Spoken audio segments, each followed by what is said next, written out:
Welcome back to Faces of Truth, where we attempt to make America think again. My name's Alex McCauley. I'll be your host for this episode. We're in the midst of the nationwide coronavirus quarantine right now in the United States. Happened a little later than other nations who got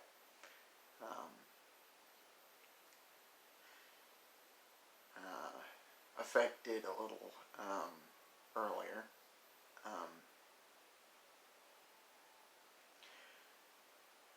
We're finding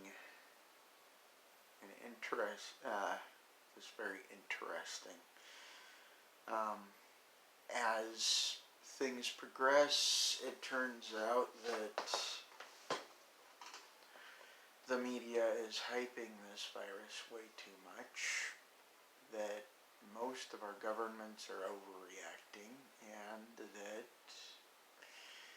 most of the cases that are diagnosed are actually the regular flu. Misdiagnosed as COVID-19, and that a lot of the deaths are also attributable to the regular flu.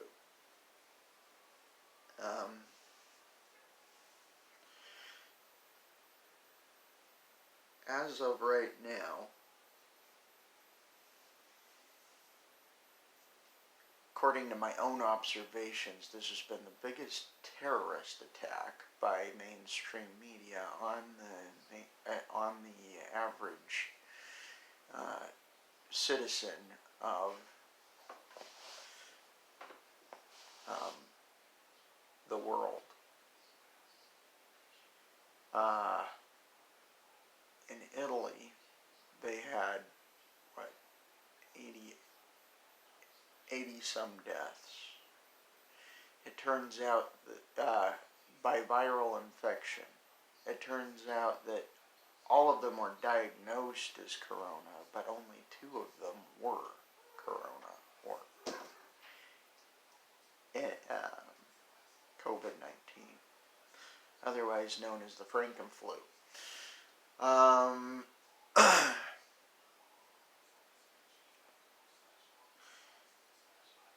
We have to understand why viruses exist and why they attack cells in our bodies. In the early day of epidemiology, Louis Pasteur was doing experiments with bacteria and viruses, infectious diseases, and one of his rival doctors came in and said, well, I don't believe that it's actually the virus or bacteria that's causing the disease. I think it's a malfunction inside the person's system that gets the disease. Anyway, this man introduced a disease into his body. Some say it was orally, some say that it was intravenously. The story is told both ways, but he never gets sick.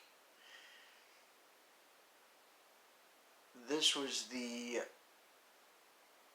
invention by Louis Pasteur of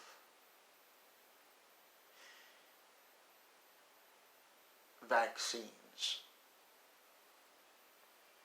It was an old strain that he had laying around for a few weeks, but it was introduced into the system of this other doctor. This other doctor believed that instead of it being the infection that caused the disease, it was actually deficiencies within the body that allowed the infection to start breaking down certain parts of the body that were quote unquote diseased. So in other words, the bacteria or virus is merely the predator that picks off the diseased parts of the herd we call our body. Our body is a herd of microorganisms. Now, that's the reason that these things exist, is to pick off the diseased parts of the body and break them down into usable compounds once again. But the thing is, all of us are diseased nowadays. We don't get the appropriate nutrients. We don't get the appropriate exercise. We don't get any of this stuff. Therefore, the vaccine, which Louis Pasteur invented because of what he thought was a stupid move on this doctor who believed that nutrition was the way to combat disease, not artificially created substances.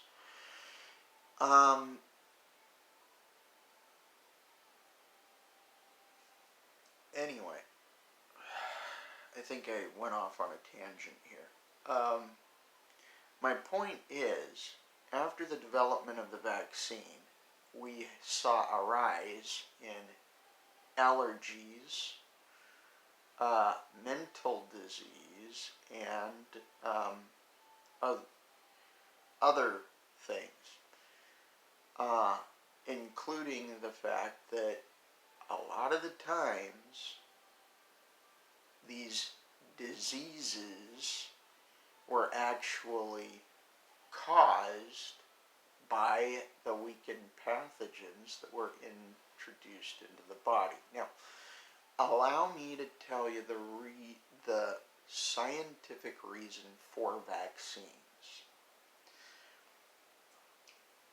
As a disease progresses, our systems react. If the disease is able to get into the body and start breaking stuff down, or if the bacteria and viruses are able to get into the body and start breaking stuff down, our body responds with lymphocytes called T cells. These are soldier cells that go in and attack or engulf these viruses and break them down so they can't break you down. Now, when these T lymphocytes break down the viruses, those viruses and bacteria are flushed out through the nose, the eyes, and the anus as mucus discharge and diarrhea. In order to avoid the flush cycle, Louis Pasteur's method of inoculation introduced a weakened form of the virus into the system. So instead of the T lymphocytes coming into function, you get a premature activation of what are called beta or B lymphocytes, which are basically the security, the mall cops of the body. They will kick you out if they suspect you of just about anything. They will eat you if they suspect you of just about anything. If they expect you to break something down in the body. Now, these B lymphocytes learn from the T lymphocytes that are actually the front lines foot soldiers in body. They learn which of these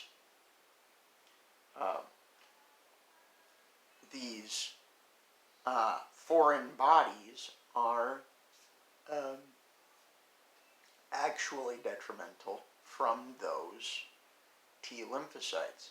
And the T lymphocytes learn from actually seeing or sensing, because obviously they don't have eyes, sensing which of these microorganisms that are foreign to the body actually are detrimental to the cells.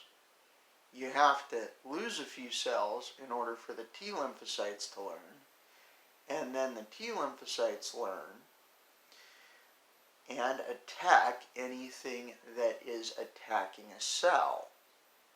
Then the B lymphocytes learn from the T lymphocytes what will attack a cell, and they attack anything that looks like what was the T lymphocytes were attacking. The thing is, no cells have been broken down when the B lymphocytes break down already solvent or pathogens that are still in solution in your blood. So, the vaccine basically allows pathogens and foreign toxins into your bloodstream so that the T lymphocytes get hyperstimulated and the B lymphocytes get confused as to what is detrimental to the cells, because these pathogens cannot attach to cells and break down what is diseased, and they can't. The B and T cells can't learn properly. So what we see ever increasingly happening is that the B cells don't get educated properly as to what they're supposed to be looking for. So whatever foreign element comes into the body, whether it be pollen or gluten or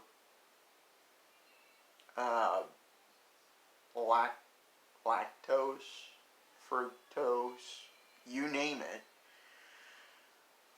it looks foreign to the B cells, and in order to preemptively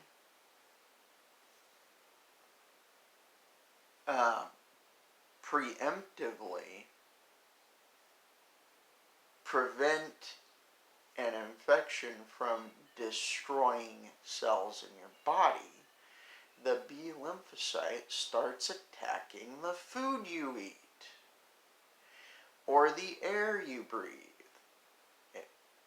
In other words, pollen. And as it does this, you get more and more sick, and the less and less food you can eat. So you're gradually starving to death because your immune system is on overdrive. It thinks, let's just say, you get a unit of soldiers on the front line of a battle. All of a sudden, they're deluged with an opposing force that's much, much bigger than them. They are on heightened alert all the time. They're destroying everything, whether it be supply caravans that were supposed to be supplying them with ammunition, food, etc., or the enemy. They are so confused and shell-shocked, they're shooting at everyone. This is what vaccination does to the body. We have been over-vaccinating. our bodies have actually started to combat themselves as foreign entities because of our vaccination regimen. Every child who doesn't even have an immune system yet is vaccinated for every single known infectious disease. Let's remove the infection from the disease, okay? Disease occurs because the cells do not have energy enough to run. This is disease. The pathogens are merely the demolition crew that gets rid of the cars that have broken down within the body. The machines, the mechanisms, etc. They take them out. The way that we cut out, in mainstream medicine, we cut out systems which are no longer functioning. Nature does it a different way. Pathogens literally demolish these systems, which are then allowed to rebuild by the constructors and the maintainers. Now, if the cells that replace the cells that were demolished do not meet up to spec, the pathogens, the demolition crew, come back in and demolish it. Of course, this is the thing. They keep on demolishing. The constructors and maintainers don't have enough fuel and enough nutrients and energy to rebuild. You get what's called a lesion. When a lesion develops, your constructors and maintainer microorganisms run lines from other healthier cells to the diseased, the part of the body that is not getting the nutrients and the energy it needs to become or to rebuild. And eventually, these lines, these transmission lines and pipelines for nutrients and energy become what's called a tumor. It's not the tumor that kills, it's the lesion. The lesion is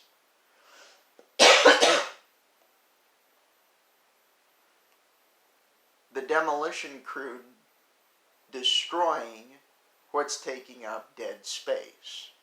The dead. They're breaking down the dead. And then the living are trying to reconstruct this tissue that died, but the thing is, they don't have enough energy to complete it. Why? Well,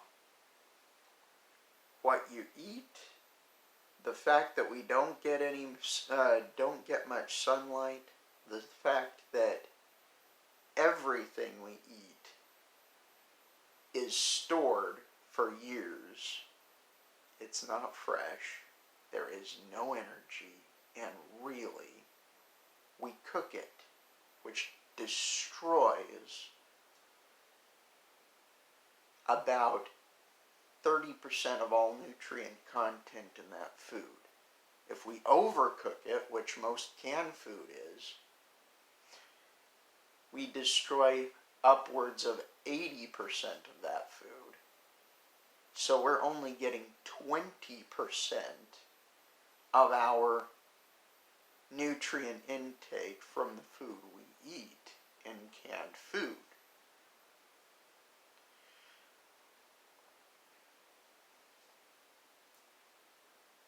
People throughout time have actually they've found superfoods, they've invented superfoods, etc., that supercharge the system to give it the energy it needs, to give them the energy they need. because we are not, we are a colony. We are a colony that makes up a unit. We are a unit of many.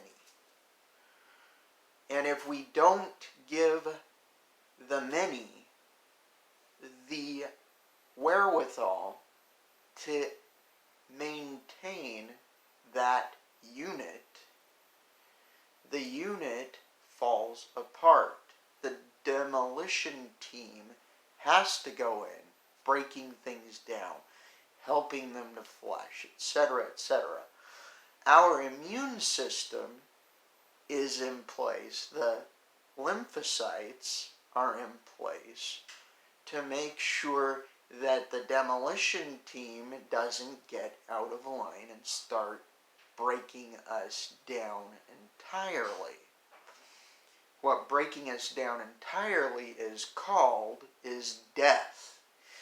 Death happens because we have been malnourished. We have not been getting the vitamins, minerals, enzymes, and cofactors we need to maintain a healthy body. We have basically starved ourselves to death. All disease is starvation and dehydration. Our lifestyle nowadays, run, is very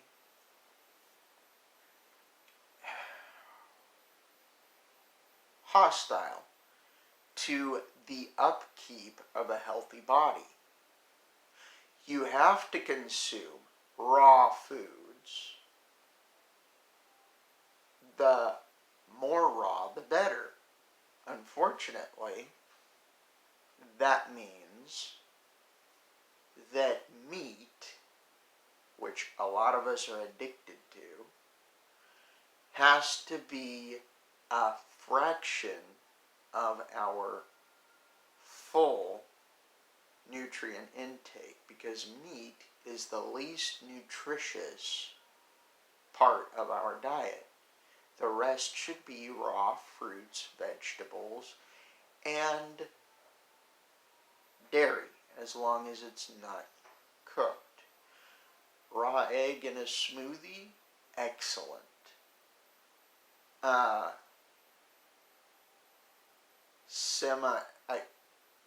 Semi-pasteurized milk, I don't think that's too bad. Cheeses, they are cooked, but they can produce, they're closer to a living protein than a steak or a pork chop or a chicken breast or salmon. Now, in the meats, your salmon and other fish are going to be healthy than chicken, pork, or beef. However, I'm not saying eliminate chicken, pork, and beef from your diet. You can do those, but just occasionally. The more you eat of those, the more clogged you get down in your intestinal tract. The more clogged you get down in your intestinal tract, the less nutrient you can actually absorb. The less nutrient you can absorb, the less energy, or the less minerals, vitamins, and other things that you need to rebuild tissue you get. And therefore, disease can overtake you. With dead things in your intestinal tract, the decomposers act on those dead things to decompose them. Now, once they're finished decomposing those things, they can run amok, causing decomposing your intestines, causing something we call leaky gut syndrome, which is basically where there are lesions or holes in your intestinal tract that lead directly into your bloodstream, causing bacteria from your gut, which are decomposers, to get into your bloodstream, which causes cancer. And we end up fighting the tumor, which is actually trying to fight the cancer.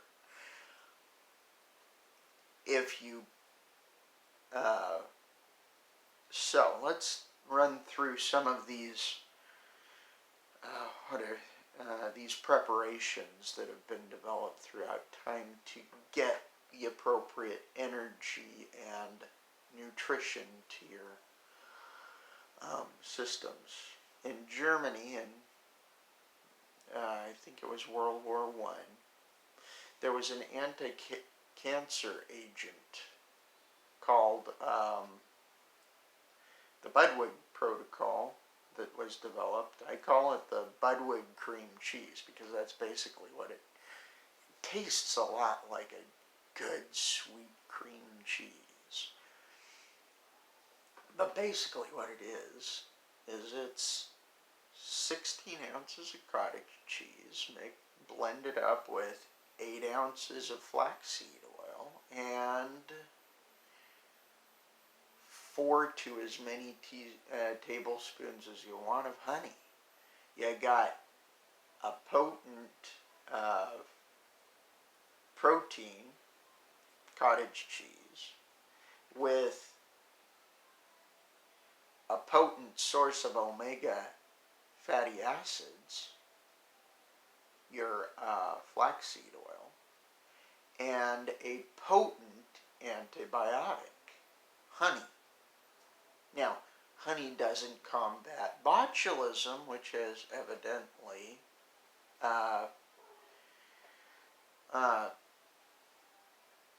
developed an immunity or a resistance to honey. But you could also put in garlic. Nothing survives garlic. But anyway, what I'm saying is that when you blend these things up, basically what you're doing is you're giving it all a negative charge, and your body needs a charge of negative 0.25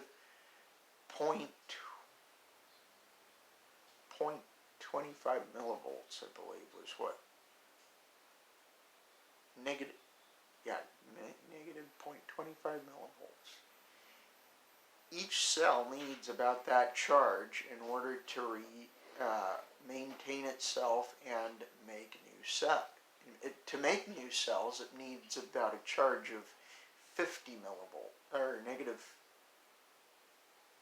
50 millivolts. So it's negative 20 millivolts for maintenance and negative 50 millivolts for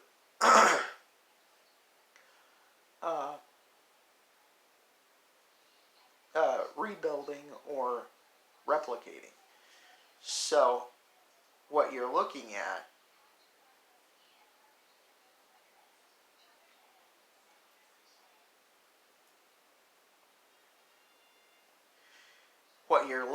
with disease is the fact that the cells, each cell in your body is a small battery/generator. It uses the nutrients and the sunlight and the heat that it absorbs in order to metabolize the nutrients that it absorbs.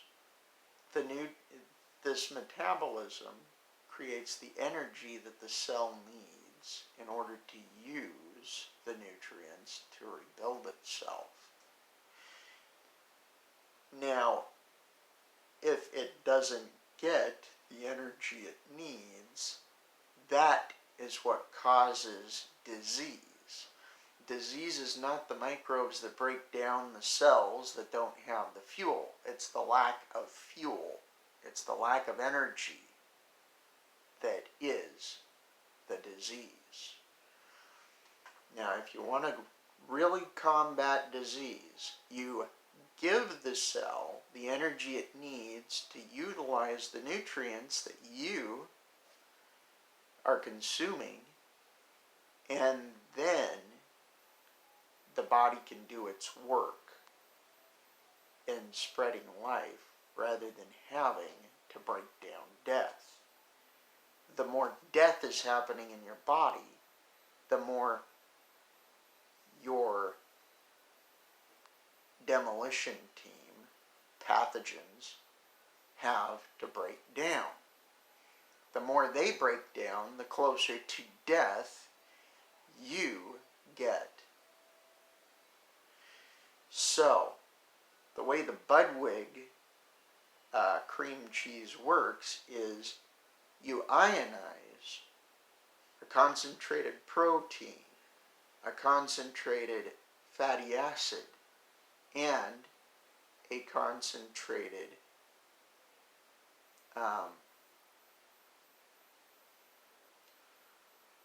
antibiotic into one solution, and then over the next week or so, you consume it 4 to 6 tablespoons at a time, and that energizes your cells from the intestines outward. Most disease starts in the intestines. If your intestines are in a bad state, the rest of you is going to start decomposing almost immediately. We have to get it through our heads that altering our bodies from the outside is just going to lead to death, destruction, and consumption of each other. This is what we find in politics nowadays. Politicians have become the personification of devourers. They eat out our substance. They steal from us daily in order to provide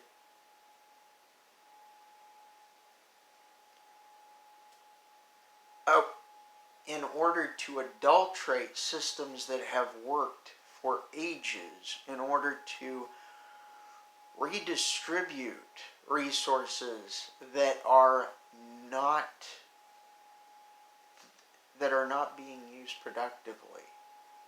We find the exact same thing that happens in the body when cells become inappropriately charged happens in society. We get portions of society not contributing at all, but expecting a living, that are sucking